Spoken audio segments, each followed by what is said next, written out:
கிழக்கு நியூஸ் நேயர்களுக்கு வணக்கம். நான் பத்ரி சேஷாத்ரி. நேற்றைக்கு கொஞ்சம் வித்தியாசமாக திரு அண்ணாமலை அவர்களிடமிருந்து ஒரு எக்ஸ் வலைத்தள பதிவு ஒன்று வந்திருந்தது. இவர் முன்னாள் பாரதிய ஜனதா தலைவர், ஆணித்தரமாக மத்திய அரசின் கொள்கைகளை ஆதரித்து பேசக்கூடியவர், பாரதிய ஜனதாவுடைய உறுப்பினராகவும் முன்னாள் தலைவராகவும் தமிழ்நாட்டின் தலைவராகவும் இருப்பதனால. ஆனால் நேற்றைக்கு அந்த டோனில் ஒரு சின்ன வித்தியாசம் இருந்தது. அவர் அதில் குறிப்பாக என்ன சொல்கிறார் அப்படின்னா, சிபிஎஸ்இ ஏப்ரல் 2026 போன மாதம் மும்மொழி 3 மொழிகளும் கம்பல்சரியாக இருக்கும். அதில் 2 மொழிகள் இந்தியாவைச் சேர்ந்த மொழிகள், 1 மற்ற மொழி அப்படிங்கிறதுல அதில் ஆங்கிலம் வந்துடும் அப்படின்னு அவங்க முதல்ல அறிவித்தப்ப அதை நான் வரவேற்றேன் அப்படின்னு அண்ணாமலை எழுதுறாரு. ஏன்னா நம்முடைய மாணவர்கள் இளம் வயதிலிருந்தே, இது 6ஆம் வகுப்பிலிருந்தே இதை கொண்டு வரப்போகிறோம் அப்படின்னு சிபிஎஸ்இ அனௌன்ஸ் பண்ணப்போ நான் அதை வரவேற்றேன். ஏன்னா குழந்தைகள் பல மொழிகளை இளம் வயதிலேயே கற்றுக்கொள்ள வேண்டும். அதனால் அவர்களால் இந்தியாவுடைய பலவேறு மொழிகள் இருக்கக்கூடிய இந்த ஒரு நிலப்பரப்பை புரிந்து கொள்வதற்கு இது மிகவும் உதவியாக இருக்கும் என்பது என்னுடைய கருத்தாக இருந்தது.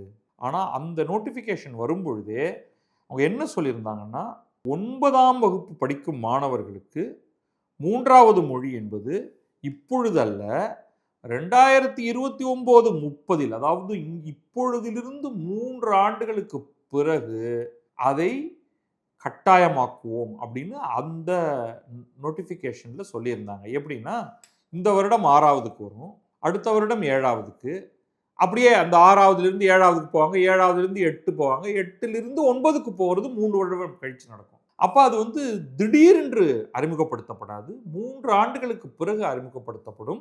ஸோ கிராஜுவலாக நாங்கள் அந்த மொழி கொண்டு வருவோம் அப்படிங்கிறது தான் அதோடைய உள் கருத்தாக இருந்தது. ஆனால் இதெல்லாமே நான் படிக்கிறது எல்லாமே அண்ணாமலை அவர்களுடைய ஆங்கில ட்வீட்டிலிருந்து தமிழாக்கத்தை நானே கொடுத்துக்கிட்டு இருக்கேன் இதில்.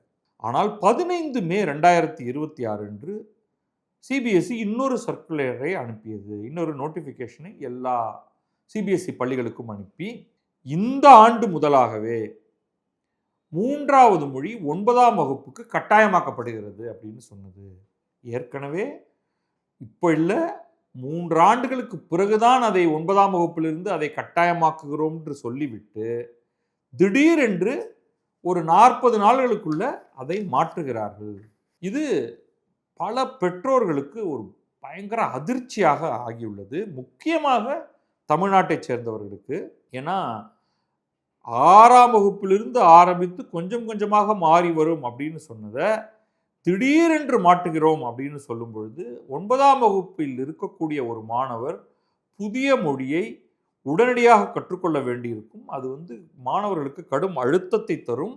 இது அவர்களுடைய லேர்னிங் அவுட்கம், அவர்கள் கற்றுக்கொள்வதில் தெரிந்து கொள்வதை அது நிறைய பாதிக்கும் அப்படின்ட்டு போட்டுட்டு அவர் என்ன சொல்கிறாருன்னா, மினிஸ்ட்ரி ஆஃப் எஜுகேஷன், அந்த ஹெச்ஆர்டின்னு சொல்லிட்டு இருந்தோம் இல்லையா, இந்த கல்வி அமைச்சகத்தை, மத்திய கல்வி அமைச்சகத்தை இதை உடனடியாக மறுபரிசீலனை செய்து இந்த சர்க்குலரை வித்ட்ரா பண்ணுங்க, பழைய கமிட்மெண்ட்டுக்கு போங்க. பழைய கமிட்மெண்ட் படி 6ஆம் வகுப்பில் தான் இதை இன்றைக்கு அறிமுகப்படுத்துகிறோம், இந்த ஆண்டு 3 ஆண்டுகள் கழித்து தான் அது 6, 7, 8 என்று போய் 9ஆம் வகுப்புக்கு வரும் அப்படிங்கிறத அதை மீண்டும் கொண்டு வாருங்கள் அப்படின்னு இவர் ஒரு ட்வீட் ஒன்று போட்டிருக்காரு.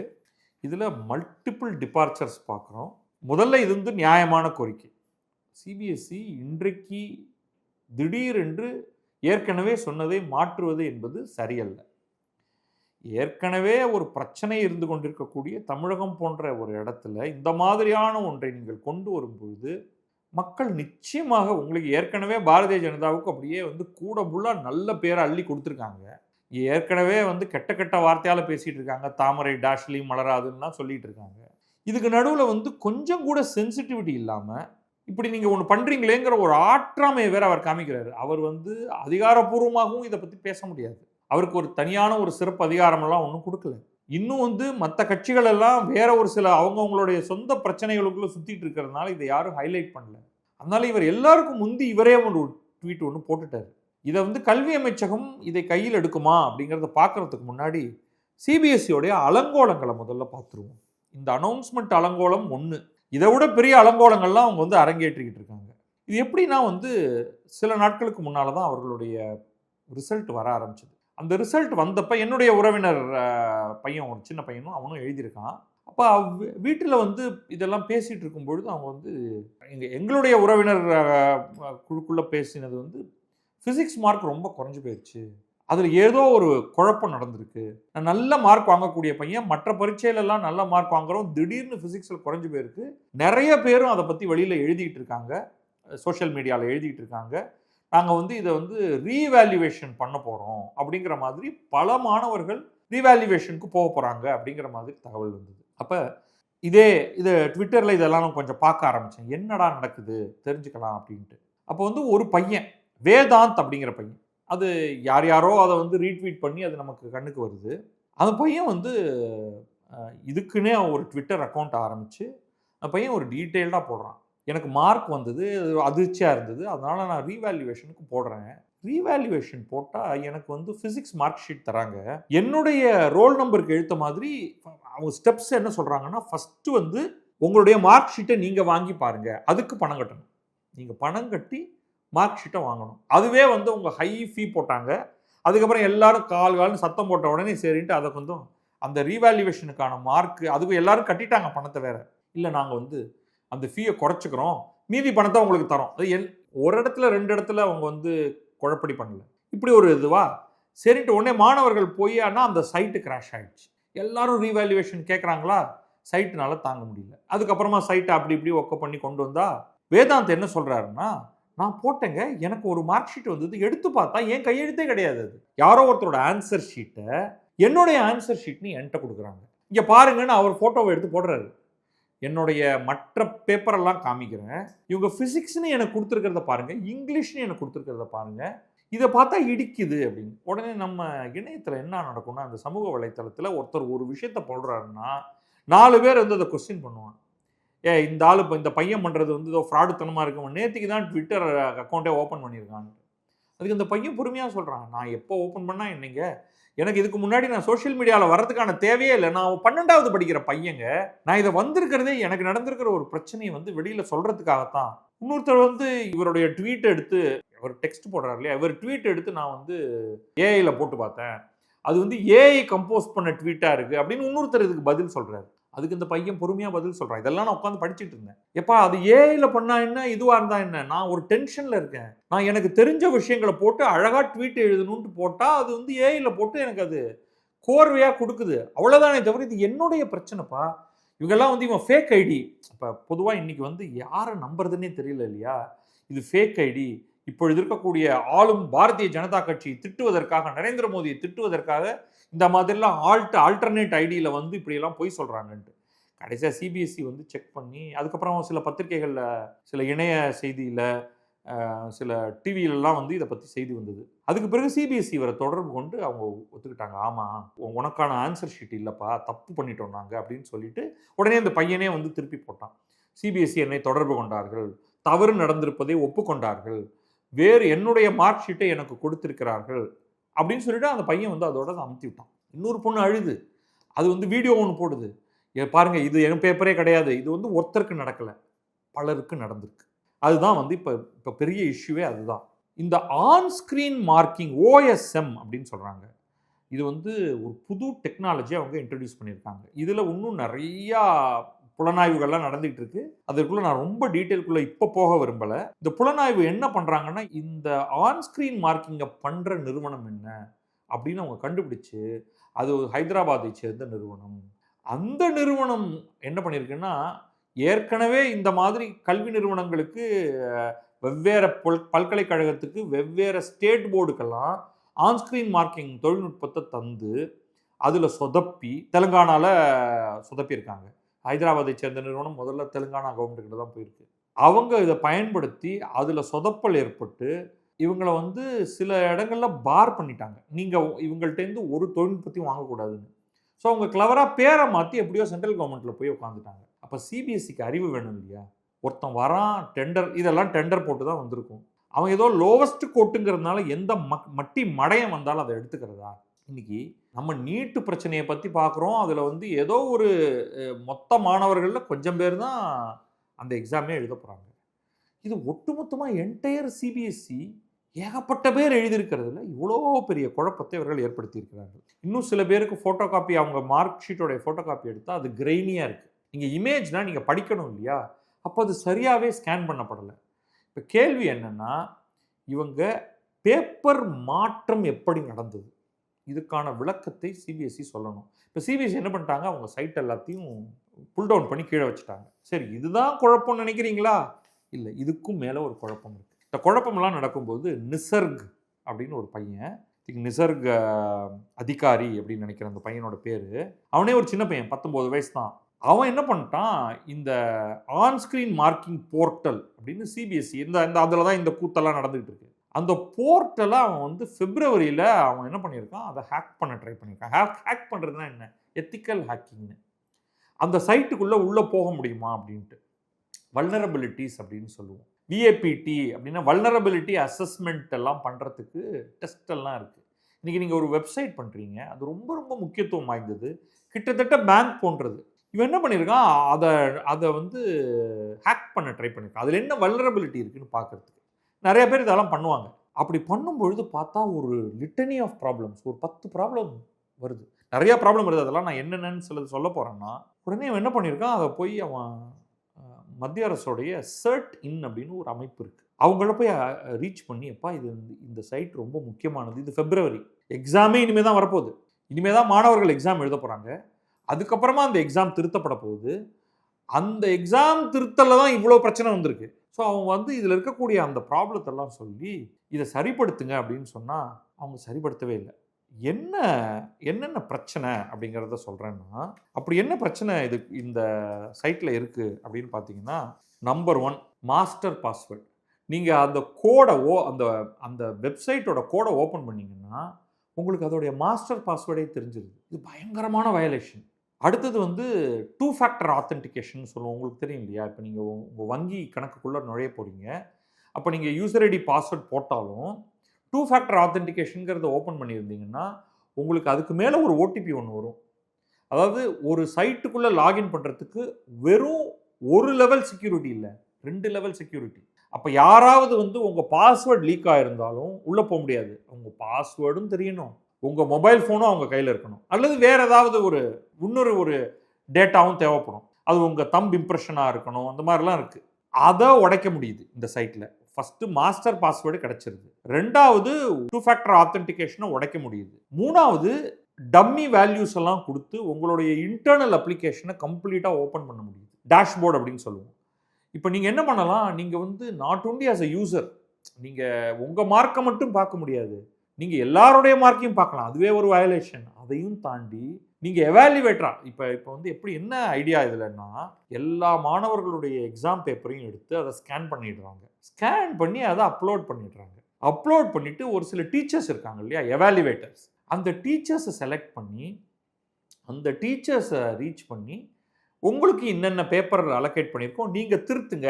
முன்னெல்லாம் வந்து நீங்கள் ஒரு காமன் சென்டருக்கு வரணும், ஃபிசிக்கலாக உங்கள்கிட்ட கையால் எழுதின பேப்பரை கொடுப்பாங்க, நீங்கள் பேப்பரை திருத்துவீங்க, நீங்கள் தான் பேப்பர் எக்ஸாமினர், உங்களுக்கு ஒரு சூப்பரிண்டென்டன்ட் ஒருத்தர் இருப்பார், சூப்பர்வைசர் இருப்பார், நீங்கள் திருத்துறதை அவர் ரேண்டமாக எடுத்து பார்த்து கரெக்டாக திருத்துனீங்களாம்பாங்க, உங்களுக்கு ஒரு கீ ஆன்சர்ஸ் கொடுத்துருவாங்க, நீங்கள் அதை பக்கத்தில் வச்சுக்கிட்டு அவர் கரெக்டாக அந்த ஆன்சர் கொடுத்துருக்காரா அப்படின்னு பார்த்து போடலாம். மார்க்குக்கு எப்படி கொடுக்கணும் அப்படிங்கிறதும் கொடுத்துருவாங்க. இவ்வளவுக்கு கரெக்டாக இருந்தால் 3 மார்க்கு, இதெல்லாமும் கரெக்டாக இருந்தால் 5 மார்க்கு, எல்லாம் தப்பாக இருந்தால் 0 அப்படின்னு அழகாக உங்களுக்கு வந்து போட்டு கொடுத்துருவாங்க.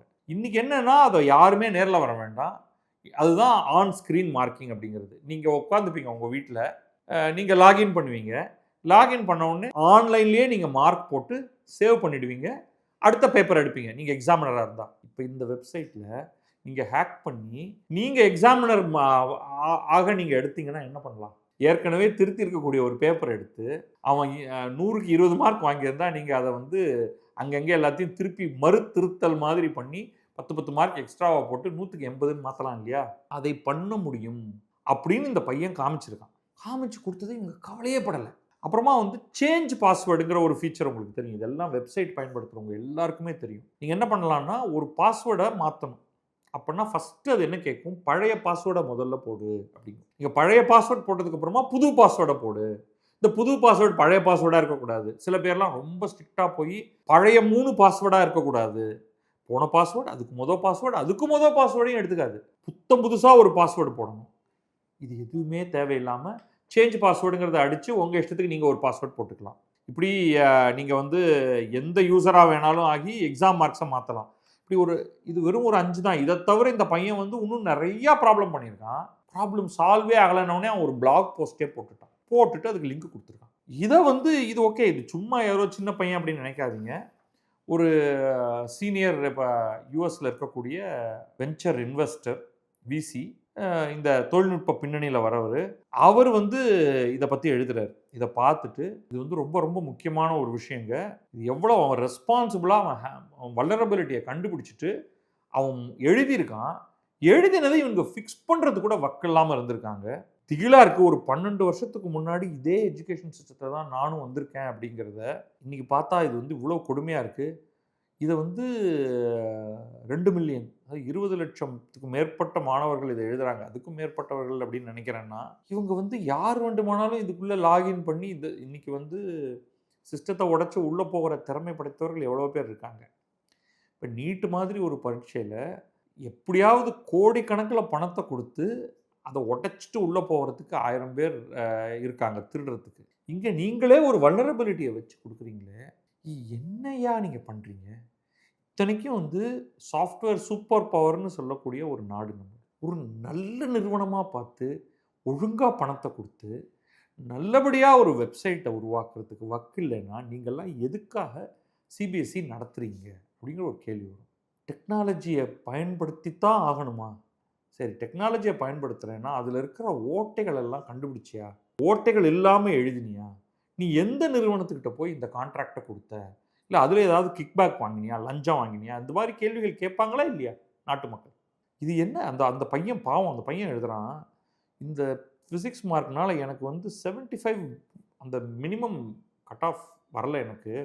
ஐ திங்க் ஐஐடி ஜேஇ எக்ஸாம்லலாம் வந்து இன்றைக்கி என்ன பண்ணிட்டாங்கன்னா, ஜேஇ எக்ஸாம் எழுதினதுக்கு பிறகும் கூட நீங்கள் மேத்ஸ், ஃபிசிக்ஸ், கெமிஸ்ட்ரியில் நீங்கள் குறைஞ்சபட்சம் 75 மார்க் வாங்கணும். அப்படி வாங்க முடியாததுனால பல பேருக்கு என்ன ஆயிருக்குன்னா, ஜேஇ மெயின்ஸில் நல்ல மார்க் வந்திருக்கு, ஆனால் யூ ஆர் இன்எலிஜிபிள். ஏன்னா maths, physics, chemistry CBSE 12th எக்ஸாமில் உங்களுக்கு மார்க் இல்லை, ஏதோ ஒரு இடத்துல போயிடுது. அதனால தான் வந்து பல பேர் பொங்கி கொட்டிக்கிட்டு இருக்காங்க. சரியா விடு, எனக்கு தான் தெரியல. ஒருத்தன் தப்புன்னு கண்டுபிடிக்கிறான், அவன் சொல்கிறான் நான் மெயில் போட்டிருந்தேன் அப்படின்ட்டு. அவன் கண்டுக்கவே இல்லை நீ அப்படின்னா என்ன அர்த்தம்? இது ஒரு விதத்தில் வந்து நம்ம இதை பிரதமர் வரைக்கும் இதை எடுத்துகிட்டு தான் போகணும். நீங்கள் யாரையா நீங்கள் இந்த டிபார்ட்மெண்ட்டில் வச்சுருக்கீங்க மினிஸ்டரா? அவரால் அவருடைய டிபார்ட்மெண்ட்டில் இப்போ ஒரு 2வது ஃபெயில்யூர் இது. 1 நேஷனல் டெஸ்டிங் ஏஜென்சியோடைய சொதப்பல், 2வது சிபிஎஸ்சியோடைய சொதப்பல். நீ இந்த சொதப்பலை சரிப்படுத்துறதை விட்டுட்டு 3வது மொழியை சொல்லித்தரேன், 77வது மொழியை சொல்லித்தரேன்னா ஒருத்தர் நியாயமாக கேட்கத்தானே செய்வாங்க. உன் வேலையே உனக்கு செய்ய தெரியல, இது என்னத்துக்கு வந்து இதுக்கு மேற்பட்ட வேலைகள்லாம் செய்கிறேன்ட்டு. இதோடைய விளைவு என்ன அப்படின்னா, நாடாளுமன்ற நிலைக்குழு இதை பற்றி விசாரிக்க போகிறேன் அப்படின்னு சொல்லியிருக்கு. இந்த ஆன்ஸ்க்ரீன் மார்க்கிங் கிளிச் இருக்கு இல்லையா, அது 3 லாங்குவேஜ் ஃபார்முலா, அது வேற நீ வந்து முதல்ல ஒன்று சொல்லிட்டு அப்புறம் 3 மாற்றிருக்க. 9ஆம் வகுப்புக்கு 3 வருடம் கழித்து தான் அதை அறிமுகப்படுத்த போகிறேன் கம்பல்சரிங்கிறத சொல்லிட்டு ஏப்ரலில் சொல்லிட்டு மே மாதத்தில் அதை மாற்றுறேன். இது எல்லாத்தையும் நாங்கள் வந்து விசாரிக்க போகிறோம் அப்படின்னு சொல்லி அவங்க வந்து சம்மன் பண்ணியிருக்காங்க. ஜூன் 2ஆம் தேதி இந்த நாடாளுமன்ற நிலைக்குழு மீட்டிங் நடக்குது. அதில் அவங்க வந்து யூனியன் எஜுகேஷன் மினிஸ்ட்ரியும் சிபிஎஸ்சி அஃபீஷியல்ஸையும் வர சொல்லியிருக்காங்க. இது வந்து ராஜ்யசபை மாநிலங்களவை வந்து இதை சொல்லியிருக்கு. அந்த குழு வந்து இவங்களை சந்திக்க போகுது. கட்டாயமாக இதை பற்றியெல்லாம் கேட்க போகிறாங்க. இதில் நிறையா விஷயங்கள் இருக்குது. நம்ம இந்த கோர் பாயிண்ட்டை மட்டும் எடுத்துப்போம். ஸோ இதை பற்றியெல்லாம் பேசுகிறவங்க வந்து இதோட மட்டும் இல்லாமல் நிச்சயமாக அவங்க வந்து நீட்டு பற்றினதையும் பேச போகிறாங்க. மல்டிபிள் அதர் இஷ்யூஸ் இருக்குது. தமிழ்நாடு ஏற்கனவே வந்து இந்த நிலைக்குழுவில் தமிழ்நாட்டை சேர்ந்த உறுப்பினர்களும் இருப்பாங்க. அவங்களும் கேள்வி எழுப்ப போகிறாங்க. ஏற்கனவே அண்ணாமலையுடைய அந்த ஸ்டேட்மெண்ட்டும் இருக்குது. இதை தவிர நீட்டு பிரச்சனை வேறு இருக்குது. ஸோ இது எல்லாத்தையும் சேர்த்து வச்சுக்கிட்டு அவங்க வந்து இதை பேச போகிறாங்க. இது வந்து ரொம்ப எம்பாரசிங்காக இப்போ வந்து நாடாளுமன்றம் கூடிச்சுன்னா இதுதான் ஒரு பெரிய ப்ராப்ளமாக இருக்கும். எண்ணற்ற மாணவர்களுடைய வாழ்க்கையை பாதிக்கக்கூடிய ஒன்று, ஒரு அடிப்படை தரம் எப்படி இருக்கணுமோ அந்த அளவுக்கு கூட இல்லாமல் நீ இன்னும் பெரிய உலகமாக காரியங்கள் எதையும் செய்ய வேண்டாம். சாதாரணமான ஒரு காரியத்தை கூட செய்ய முடியல அப்படின்னா, நீ ஏன் வந்து இதுக்கெல்லாம் ஈடுபடுறீங்க? அப்படிங்கக்கூடிய ஒரு அந்த சிபிஎஸ்இ அமைப்பு மீதான நம்பிக்கையின்மை, என்டிஏ மீதான நம்பிக்கையின்மை, அதன் காரணமாக யூனியன் எஜுகேஷன் மினிஸ்ட்ரியின் மீதான நம்பிக்கையின்மை, அப்படியே அது ஸ்ப்ரெட் ஆகி ஆளும் கட்சி மீதும் போய் விடத்தானே செய்யும். எதிர்க்கட்சிகள் இன்றைக்கு அரசியல் செய்வதற்கு மிகவும் ஒரு வாகான ஒரு டாபிக்காக எடுத்து கொடுத்துருக்காங்க. விரைவில் இவங்க அடுத்த 1 மாசத்துல 2 மாசத்துல சரிப்படுத்தணும். இதுக்கு முதல் இது யாராவது ஒருவர் பலியாக வேண்டும். அது பார்த்தீங்கன்னா நிச்சயமாக மத்திய அமைச்சரை இதிலிருந்து தூக்குறது தான் முதல் வழி. வேறு ஒருவரிடம் இந்த அமைச்சரவை கொடுக்கப்பட்டு 2 மாதம் காலகட்டம். அதுவுமே 2 மாதம்லாம் எப்படி கொடுக்கறது? அடுத்த அந்த மாணவர்கள்லாம் எக்ஸாம் ரிசல்ட் கொடுத்து அவங்க போய் ஏதாவது ஒரு காலேஜில் சேரணும். டைமே கிடையாது. ஸோ இது வந்து போர்க்கால அடிப்படையில் இதை வந்து கையில் எடுத்துக்கணும். வெரி டிசப்பாயிண்டிங் அப்படிங்கிற என்னுடைய தனிப்பட்ட கருத்தையும் சேர்த்து இதை நான் முடித்துக்கொள்கிறேன். நன்றி, வணக்கம். மேலும் பல்வேறு செய்திகளோடு நாளை சந்திப்போம். நான் பத்ரி சேஷாத்ரி. இது கிழக்கு நியூஸ்.